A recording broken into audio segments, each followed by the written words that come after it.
advantage. Younger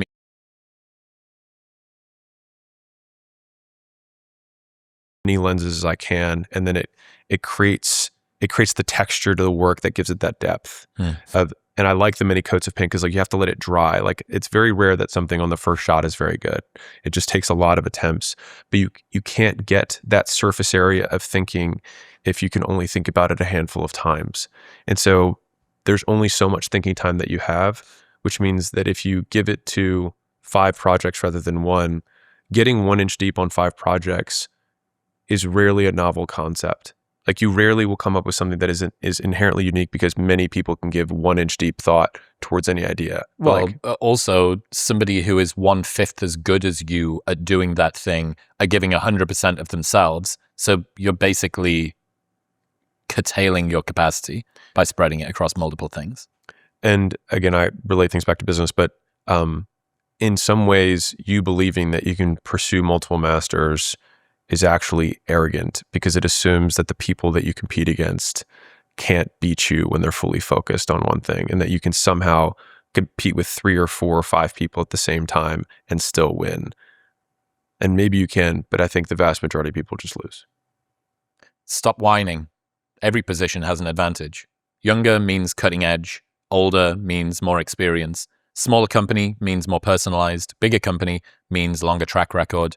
Rich means resources to use. Broke means nothing to lose. You aren't limited by your resources, only your resourcefulness.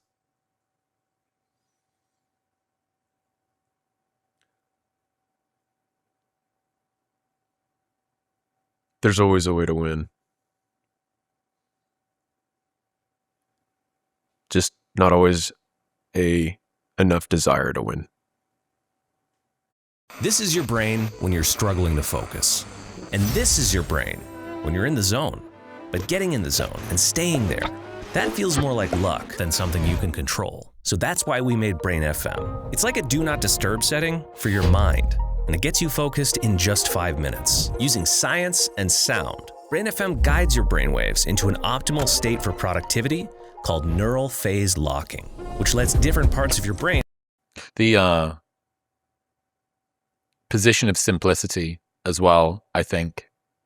So much of today is about trade-offs. It's cool. Looking across all of these, I can't see any of them that would be improved by complexity. Young, old, small, big, rich, broke. It's a universal rule that cuts through all of them, which I think is really interesting. But yeah, everybody is able to find a reason why the situation that they're in is either great, but more typically not great. Because finding all of the ways that the thing that you have or don't have either limits you or restricts you in a way that it wouldn't if you were somebody else or in a different situation allows you to front run why you might fail in future. This is the reason why inversion is one of the most powerful ways to get what you want, because we are hardwired to survive, and part of survival is threat identification. What are all the problems that exist around me in my environment, in my life, that threaten me? And so when you try to think about what's good with your life, you have to sit there and be like, okay, I have to do my 5-minute journal in the morning and think, what 3, and you're like sitting there, you're like, okay, what 3 things am I grateful for, right? And you have to like try to do that, especially if you do different things every day, right? But what's interesting, and this is why I think Munger was so brilliant with this, is if you frame what are all the threats that I have to accomplishing what I want? What are all the things that are going to get in my way? If I had to guarantee failure, what would I do? It's much easier to come up with the list of all the things that will guarantee failure because we're programmed to find those threats.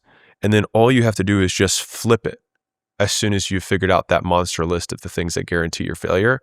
And then you just do that. You know, it's a cool version of this. If you were to design a day or a lifestyle for your worst enemy who's trying to beat you, what would it be? And the inversion of the inversion is, imagine that you were going up against you, but with a mustache. Yeah. It's you versus a mustache, and this version of you is doing everything that they can to beat you. They know all of your failures, they know all of your shortcomings and your fears. What would that person do?